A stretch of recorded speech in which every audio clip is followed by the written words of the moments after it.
సామాన్య న్యూస్ కి స్వాగతం. ముందుగా ముఖ్యాంశాలు. సూపర్ 6 హామీల్లో ఒకటైన ఉచిత గ్యాస్ సిలిండర్ల పథకం రాష్ట్రంలో అమల్లోకి వచ్చిన వైనం. దీపం 2 పథకానికి నిధులు విడుదల చేసిన ప్రభుత్వం ఈ నిధుల్ని సీఎం చంద్రబాబు చేతుల మీదుగా గ్యాస్ సరఫరా చేసే పెట్రోలియం సంస్థలకి అందజేత.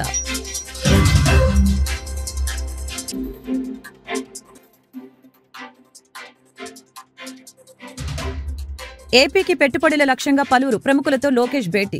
Amazon web services MD Rachel స్కాప్తో సమావేశం.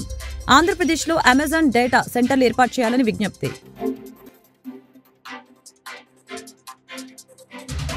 జర్నలిస్టుల సమస్యని పరిష్కరించాలని ముఖ్యమంత్రి చంద్రబాబు కృత నిశ్చయంతో ఉన్నారని మంత్రి నారాయణ వెల్లడి. వీలైనంత త్వరగా జర్నలిస్టుల ఇళ్ల గురించి సీఎంతో చర్చించి జర్నలిస్టులకి సొంతింటి కల నెరవేరుస్తామని వ్యాఖ్య. తెలుగు ప్రజలకి సీఎం చంద్రబాబు దీపావళి శుభాకాంక్షలు తెలిపారు. ఈ పర్వదినం ప్రజల జీవితాల్లో కొత్త వెలుగులు నింపాలని ఆకాంక్షించారు. దీపం 2.0 పథకం అమలుతో ఈ దీపావళిని మరింత కాంతివంతం చేస్తున్నామని వ్యాఖ్యానించారు. దీపం పథకానికి ఇప్పటికే దరఖాస్తులు చేసుకుంటున్నారని వెల్లడించారు. ఏడాదికి 3 విడతల్లో ప్రభుత్వం 3 గ్యాస్ సిలిండర్లకు అయ్యే ఖర్చు సొమ్ముని విడుదల చేయనుంది. 29వ తేదీ నుంచి ప్రభుత్వం ఈ పథకం కింద గ్యాస్ బుక్ చేసుకునే అవకాశాన్ని లబ్దిదారులకి కల్పించింది. గ్యాస్ సిలిండర్ అందిన 48 గంటల్లో లబ్దిదారులు సిలిండర్కు వెచ్చించిన సొమ్ము వారి ఖాతాల్లో జమ కానుంది. కేంద్రం ఇచ్చే ₹25 రాయితీ పోను మిగిలిన ₹876 రాష్ట్ర ప్రభుత్వం అందిస్తుంది. ఈ పథకం అమలుకి ప్రతి ఏటా 2,684 కోట్లు ప్రభుత్వంపై ఆర్థిక భారం పడనుంది. ఈ కార్యక్రమంలో పౌర సరఫరాల శాఖ మంత్రి నాదెండ్ల మనోహర్తో పాటు తెనాలి నుంచి వచ్చిన దీపం పథకం లబ్దిదారులు బాలమ్మ, ఏలూరు నుంచి వచ్చిన లబ్దిదారు భవానీ, విజయవాడ నుంచి వచ్చిన లబ్దిదారు మంగతాయారు, సింగిల్ సప్లై శాఖ అధికారులు, పెట్రోలియం సంస్థల ప్రతినిధులు పాల్గొన్నారు. సూపర్ 6 హామీల్లో ఒకటైన ఉచిత గ్యాస్ సిలిండర్ల పథకం రాష్ట్రంలో అమల్లోకి వచ్చింది. దీపం 2 పథకానికి రాష్ట్ర ప్రభుత్వం నిధులు విడుదల చేసింది. ఎన్నికల ముందు కూటమి ప్రభుత్వం ప్రకటించిన సూపర్ 6 హామీల్లో భాగంగా ఇచ్చిన ఏడాదికి 3 గ్యాస్ సిలిండర్ల పథకానికి ఖర్చయ్యే నిధుల్ని సీఎం చంద్రబాబు చేతుల మీదుగా గ్యాస్ సరఫరా చేసే పెట్రోలియం సంస్థలకి అందజేశారు. సచివాలయంలోని మొదటి బ్లాక్లో Hindustan petroleum, Bharat petroleum corporation, Indian oil corporation సంస్థల ప్రతినిధులకి ముఖ్యమంత్రి చంద్రబాబు ఈ సబ్సిడీ మొత్తాన్ని అందజేశారు. ఏడాదికి 3 సిలిండర్లు ఇచ్చేందుకు రాష్ట్ర ప్రభుత్వం నిర్ణయించింది. ఈ మేరకు అయ్యే 2,684 కోట్ల ఖర్చుకి కేబినెట్ ఆమోదం తెలిపింది. ఇందులో భాగంగా ప్రభుత్వం పెట్రోలియం సంస్థకి చెక్కు అందజేసింది. 2,684 కోట్లు మంజూరుకి అంగీకారం తెలుపుతూ మొదటి సిలిండర్కి ఖర్చు అయ్యే 894 కోట్లు పెట్రోలియం సంస్థలకు అందించింది. దీంతో దీపం 2 పథకంలో భాగంగా ప్రతి 4 నెలలకి 1 సిలిండర్ చొప్పున ప్రభుత్వం పేద ప్రజలకి అందించనుంది. గ్యాస్ సిలిండర్ అందిన 48 గంటల్లో లబ్దిదారులు సిలిండర్కు వెచ్చించిన సొమ్ము వారి ఖాతాల్లో జమ కానుంది. కేంద్రం ఇచ్చే ₹25 రాయితీ పోను మిగిలిన ₹876 రాష్ట్ర ప్రభుత్వం అందిస్తుంది. ఈ పథకం అమలుకి ప్రతి ఏటా 2,684 కోట్లు ప్రభుత్వంపై ఆర్థిక భారం పడనుంది. ఈ కార్యక్రమంలో పౌర సరఫరాల శాఖ మంత్రి నాదెండ్ల మనోహర్తో పాటు తెనాలి నుంచి వచ్చిన దీపం పథకం లబ్దిదారులు బాలమ్మ, ఏలూరు నుంచి వచ్చిన లబ్దిదారు భవానీ, విజయవాడ నుంచి వచ్చిన లబ్దిదారు మంగతాయారు, సింగిల్ సప్లై శాఖ అధికారులు, పెట్రోలియం సంస్థల ప్రతినిధులు పాల్గొన్నారు. అమెరికా పర్యటనలో విద్య, ఐటీ, ఎలక్ట్రానిక్స్ శాఖల మంత్రి నారా లోకేష్ ఫుల్ బిజీగా ఉన్నారు. ఏపీకి పెట్టుబడుల లక్ష్యంగా పలువురు ప్రముఖులతో లోకేష్ భేటీ అవుతున్నారు. రాష్ట్రానికి పెట్టుబడుల కోసం ఏపీ మంత్రి తీవ్రంగా ప్రయత్నిస్తున్నారు. ఇప్పటికే మైక్రోసాఫ్ట్ సీఈఓ సత్య నాదెండ్లతో భేటీ అయిన మంత్రి ఇప్పుడు Amazon web services MD Rachel స్కాప్తో సమావేశమయ్యారు. ఆంధ్రప్రదేశ్లో అమెజాన్ డేటా సెంటర్ ఏర్పాటు చేయాలని, సులభతరమైన పౌర సేవలకి సహకారం అందించాలని కోరారు. లాస్ వేగస్ లో ఐటీ సర్వ్ సినర్జీ సదస్సుకి మంత్రి లోకేష్ హాజరయ్యారు. ఈ సందర్భంగా అక్కడ ప్రాంగణంలో Amazon web services managing director Rachel Skaggs ని కలిసి ఏపీలో పెట్టుబడుల అవకాశాలని పరిశీలించాల్సిందిగా విజ్ఞప్తి చేయడం జరిగింది. ప్రపంచ మార్కెట్లో క్లౌడ్ సేవలు, పరిష్కారాలని విస్తరించడంలో తమ సంస్థ కీలక పాత్ర పోషిస్తుందని తెలిపారు. AI and ML cloud infrastructure ఆవిష్కరణకి ప్రస్తుతం ప్రాధాన్యత ఇస్తున్నామని, ప్రభుత్వాలు భారీ పారిశ్రామిక సంస్థలకి డిజిటల్ సొల్యూషన్స్ సేవలు అందించడమే లక్ష్యంగా స్పష్టం చేశారు. క్లౌడ్ కంప్యూటరింగ్, స్టోరేజీ, డేటా నిర్వహణ సేవల్లో అంతర్జాతీయంగా కీలక పాత్ర పోషిస్తున్నామని అన్నారు. Segments. So I met palm oil farmers, paddy farmers, mango farmers, date farmers, banana farmers, mirchi farmers. You know, what was fascinating for me is that they're working hard, they're investing money ahead of time, and they're not sure at the end are they going to make money or not. And they're doing this every crop cycle. So the way I looked at it, I said, you know, there are two parts of this equation. One, we need to reduce the cost of production. Two, how do we grow commodities and variants of our commodities which we can take to the globe? Now, I'll give you an example. I mean, all of us know that Rayalaseema is known for mango. But predominantly, we grow varietals that we want. Why can't we grow varietals that the world wants? And varietals that Europe wants, Japan wants, which are also higher value in nature. And that's where I believe that state can play a very important role in guiding farmers. Similarly, our dates is another big area. Banana, dragon fruit, chiku is another area. So I think there's a lot of work that we can do as a government in terms of guiding farmers, giving not just subsidies alone, but inputs and even strengthening it with research stations and ensuring that the optimal output and productivity comes from the respective farms. So for me, that's of great interest and passion. The same thing applies even to, palm oil farmers. If you look at it, thanks to Annagaru, Andhra and Telangana, the two Telugu-speaking states have a very important role to play in palm oil, and we help government in terms of saving our forex. We have to support them, but we have to be in the smart way. We have import duties and exports subsidies based on the inflation. So how can we have a table making it easy so that government can take appropriate decisions? For me is very fascinating. So these are, I think, interventions you'll see at a policy level that will come up. And I truly believe that Rayalaseema particularly has a great opportunity to leapfrog in agriculture. It's amazingly fertile soil, and just giving water through drip and giving extension to the appropriate horticulture crop, I think, can truly transform agriculture in that sense.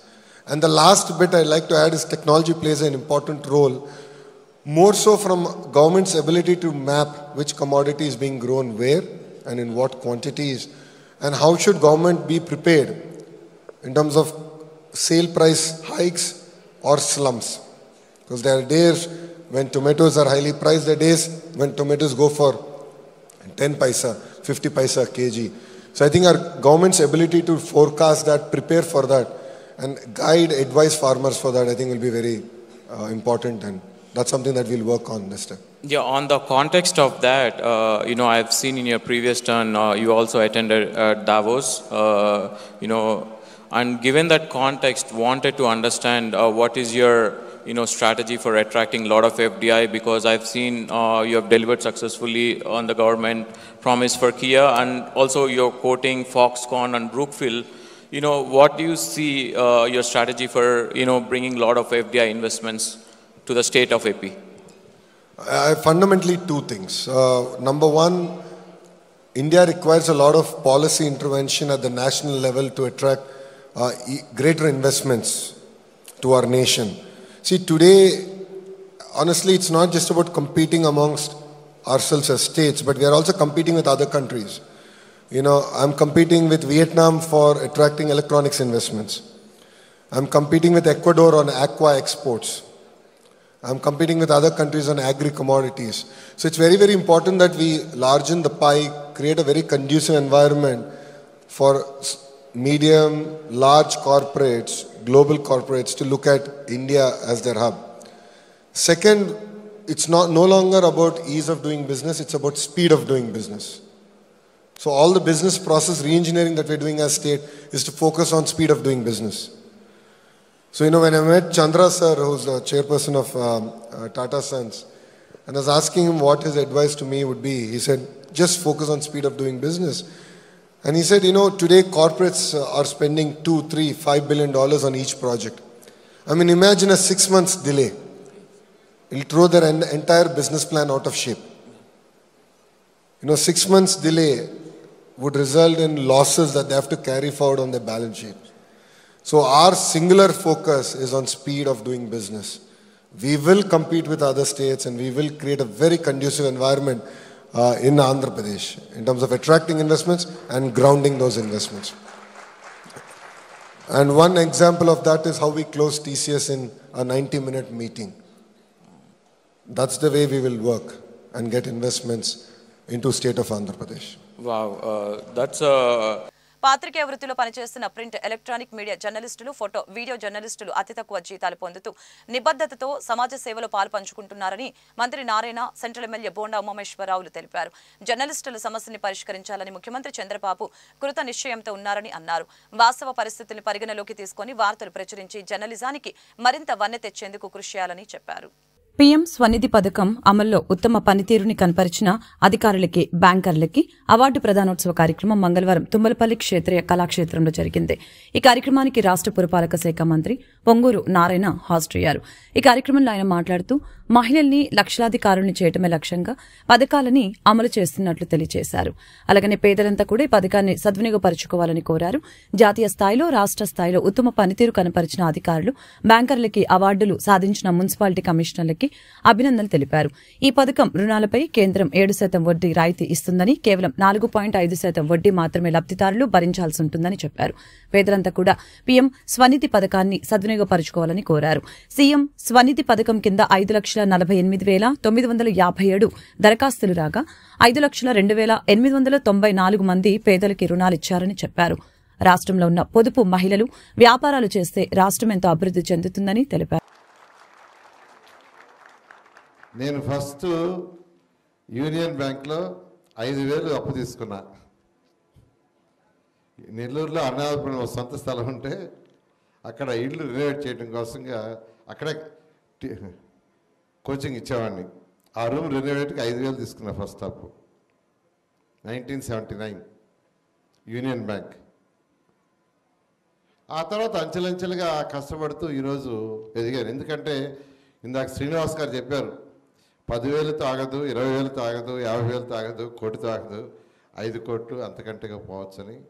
అందువల్ల మీకు ఎవరైనా కష్టపడితే ఒక పద్ధతి ప్రకారం అయితే ఏ స్టేజ్కి ఈరోజు ముఖ్యమంత్రి గారు కోరుకున్న రీచ్ కావచ్చు. ఉదాహరణకు నేనే.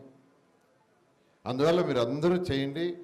మేము ప్రభుత్వం తరఫున అన్ని విధాలా మీకు కోఆపరేట్ చేస్తామని తెలియజేస్తూ మీ యొక్క కార్యక్రమానికి మీ అందరితో నేను పంచుకున్నందుకు మరొకసారి మీ అందరిని కూడా అభినందిస్తూ ధన్యవాదాలు తెలియజేస్తూ సెలవు తీసుకున్నాను. Thank you.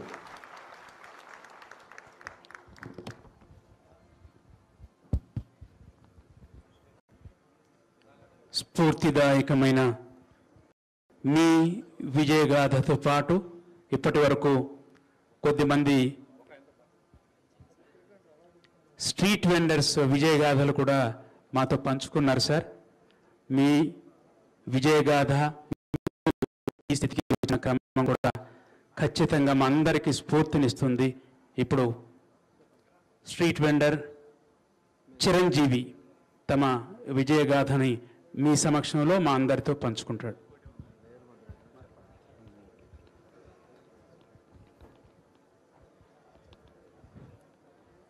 సభకు నమస్కారం. సభా వేదికను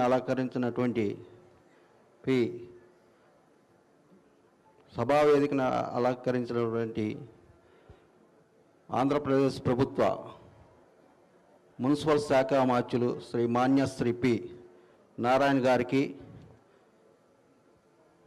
మా మెప్మా ఎండి గారికి, అలాగే ప్రజాప్రతినిధులకి, మీడియా మిత్రులకి, నాతోటి వీధి విక్రయదారుల సోదరి సోదరమణులకి అందరికీ శిరస్సు వంచి నమస్కరిస్తున్నాను. ముందుగా నా పేరు మెగావత్ చిరంజీవి. మాది గుంటూరు జిల్లా తెనాలి.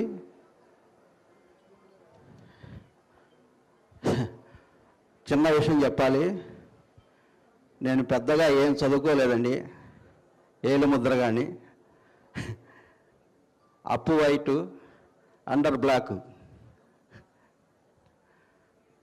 ఉప్పర ఉజాల, అందరు కాల, పైన తలుపు లోపల నిలుపు, ఏమీ లేదు, ఏలు ముద్ర కానీ. అలాగే నేను ఈ స్థితికి నాది చిన్న పానీపూరి బండి వ్యాపారం, ముంత మసాలా బండి. తెనాలి రైల్వే స్టేషన్ రోడ్లో చిన్న వ్యాపారం చేసుకుంటూ ఉంటాను. ఈ వ్యాపారం 2002లో స్టార్ట్ చేశాను. 10 సంవత్సరాలు బాగానే జరిగింది. 12వ సంవత్సరం 2012లో సమైక్యాంధ్ర బంధులు వచ్చినాయి. రాష్ట్రం విడిపోయింది. అందరూ అదొక దెబ్బ కొట్టింది నాకు. ఈ 10 సంవత్సరాలు సంపాదించిన సంపాదన అంతా 2012లో పోగొట్టుకుంటే, ఈ 2012 తర్వాత 2013 నుంచి సంపాదించింది రోడ్డు మీద అటు ఇటు తిరుగుతూ సంపాదిస్తున్న కార్యక్రమంలో మాకు స్ట్రీట్ వెండర్ గుర్తింపు కార్డులు ఇవ్వటం జరిగింది మున్సిపల్ శాఖ వారు, ఆ వెప్మా సిబ్బంది ద్వారా. ఆ గుర్తింపు కార్డు తీసుకొని వ్యాపారం చేసుకుంటా ఉన్నాము. ఇదే క్రమంలో మనందరికీ తెలుసు, కరోనా మహమ్మారి మన భారతదేశం మొత్తం ఆవహించి చాలా ఇబ్బంది పెట్టింది. టీడీపీ జాతీయ పార్టీ కార్యాలయంలో ప్రజావేదికలో మంత్రి నిమ్మల రామానాయుడు పాల్గొన్నారు. రాష్ట్రంలోని వివిధ ప్రాంతాల్లో ప్రజలు ఎదుర్కొంటున్న సమస్యల పరిష్కారం కోసం చంద్రబాబు నాయుడు ప్రభుత్వం ప్రజావేదిక కార్యక్రమానికి శ్రీకారం చుట్టింది. అందులో భాగంగా ఇరిగేషన్ శాఖ మంత్రి రామానాయుడు ప్రజల వద్ద నుంచి అర్జీలు స్వీకరించారు. ప్రజల సమస్యల్ని వెంటనే పరిష్కరించేలా సంబంధిత అధికారులతో ఫోన్లో ఆదేశాలు జారీ చేశారు. వైసీపీ నాయకులు భూ ఆక్రమణలపై ప్రజల నుంచి అధికంగా ఫిర్యాదులు వెళ్తున్నాయని తెలిపారు.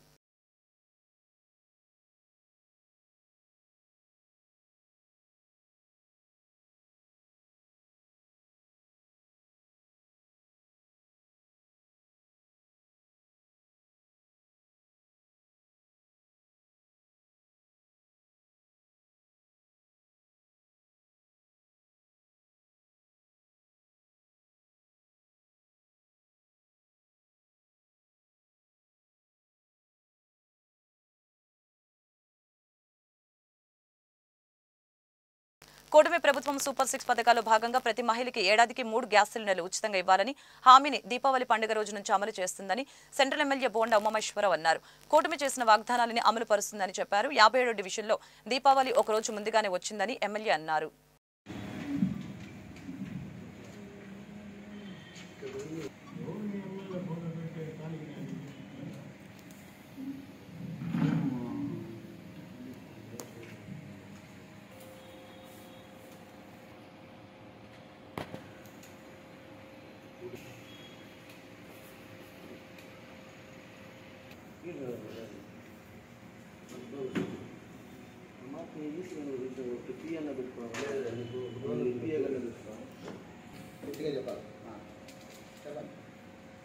నా పేరు అశ్విని సార్.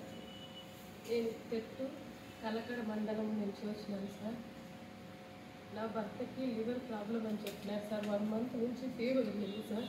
ఫీవర్ వచ్చి మోషన్స్ అవుతున్నాయి సార్.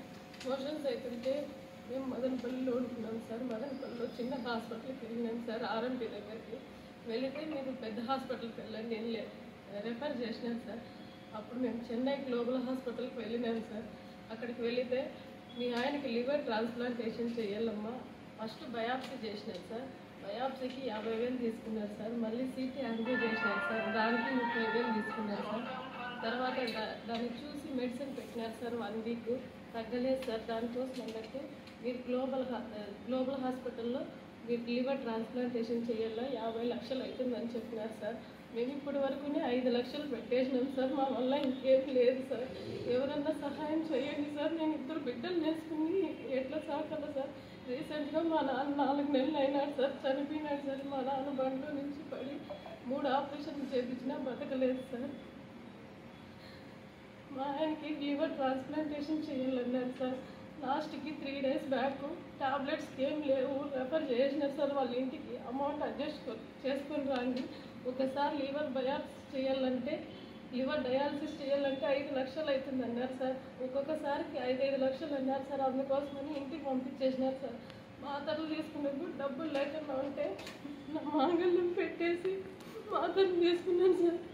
ఎవరన్నా దాసులు ఉంటే నాకు సహాయం చేయండి సార్. నా బిడ్డని నా భర్తని బతికించండి సార్.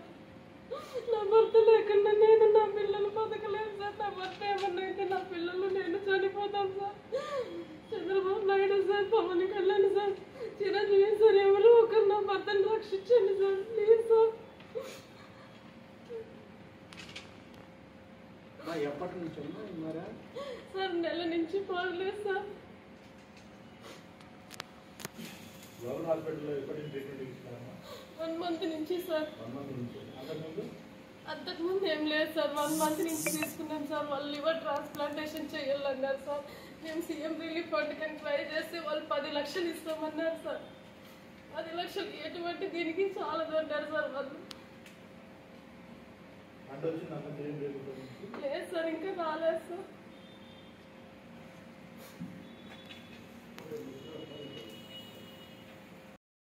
దసరా వేడుకల్లో సామాన్య భక్తులకి పెద్దపీట వేశామని, భక్తులు ప్రతి ఒక్కరూ సంతృప్తిగా దర్శనం చేసుకున్నారని దేవాదాయ ధర్మాదాయ శాఖ మంత్రి ఆనం రామనారాయణ రెడ్డి వెల్లడించారు. భక్తుల ఆలోచనలకు అనుగుణంగా ఏర్పాట్లు చేసుకుంటూ ఉత్సవాలను విజయవంతమయ్యేందుకు కృషి చేసినట్లు తెలిపారు. పేదల ఆదాయం రెండింతలు చేయాలన్న సీఎం ఆదేశాలతో పీఎం స్వనిధి పథకానికి అమలు చేస్తున్నామని, పేదలంతా పీఎం స్వనిధి పథకాన్ని సద్వినియోగపరచుకోవాలని పురపాలక శాఖ మంత్రి నారాయణ ప్రకటించారు. పీఎం స్వనిధి పథకం కింద తీసుకున్న రుణాలు సకాలంలో చెల్లిస్తే లక్షల్లో రుణాలు పొందవచ్చని చెప్పారు. కందకలేని దూరద కత్తిపేట కందకండి. అమ్మ నోరు తెలిసింది, విజయమ్మ స్పష్టంగా చెప్పేసింది దాని మీద ఆస్తుల వివరాల పైన. మరి అట్లాంటప్పుడు బయట వాళ్ళెందుకు అనవసరంగా నోరు తెలుస్తారు? నోరు మూసుకోవడం మంచిది, వాళ్ళు పరిష్కారం చేసుకోగలరు. ఇది అన్నా చెల్లెల మధ్య వివాదం, కుటుంబ వ్యవహారం, రాజకీయ వ్యవహారం కాదు. అనవసరంగా రాజకీయాలు చుట్టడానికి ప్రయత్నిస్తున్నారు, అది కరెక్ట్ కాదు. వాళ్ళ అన్నా చెల్లెల మధ్య వచ్చినటువంటి ఆస్తి తగాదాలు వాళ్ళు పడుకుంటున్నారు. న్యాయస్థానానికి పోకుండా పరిష్కారం చేసుకోవచ్చు. ఎందుకు పోయిందో మాకు తెలియదు. ఇప్పటికైనా వాళ్ళ అమ్మ స్పష్టంగా చెప్పిన తర్వాత బయట వాళ్ళు అనవసరంగా నోరు పారేసుకోవడం, మాట్లాడుకోవడం, ఆర్గ్యుమెంట్ చేసుకోవడం కరెక్ట్ కాదు. అందులో నోరు మూసుకోండి, వాళ్ళిద్దరు పరిష్కారం చేసుకుంటారు. వాళ్ళేమో తెలివైన వాళ్ళే, వాళ్ళకంతే ఊరు ఒకరు చెప్పాల్సిన పని లేదు. అది అన్న చెల్లెల మధ్య పరిష్కారం చేసుకుంటారు. అవసరమైతే వాళ్ళ అమ్మ ఇన్వాల్వ్ అవుతుంది తప్ప మిగతా. వార్తలు ముగించే ముందు ముఖ్యాంశాలు మరొకసారి. సూపర్ 6 హామీల్లో ఒకటైన ఉచిత గ్యాస్ సిలిండర్ల పథకం రాష్ట్రంలో అమల్లోకి వచ్చిన వైనం. దీపం 2 పథకానికి నిధులు విడుదల చేసిన ప్రభుత్వం ఈ నిధుల్ని సీఎం చంద్రబాబు చేతుల మీదుగా గ్యాస్ సరఫరా చేసే పెట్రోలియం సంస్థలకి అందజేత.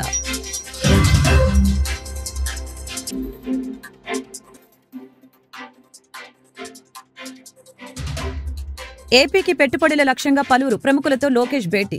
Amazon web services MD Rachel Skaggs తో సమావేశం. ఆంధ్రప్రదేశ్లో అమెజాన్ డేటా సెంటర్లు ఏర్పాటు చేయాలని విజ్ఞప్తి.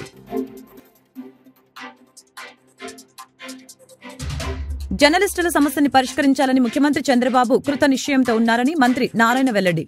వీలైనంత త్వరగా జర్నలిస్టుల ఇళ్ల గురించి సీఎంతో చర్చించి జర్నలిస్టులకి సొంతింటి కల నెరవేరుస్తామని వ్యాఖ్య. ఈ వార్తలు ఇంతటితో సమాప్తం. మరొక బులెటిన్లో మళ్ళీ కలుద్దాం. నమస్కారం.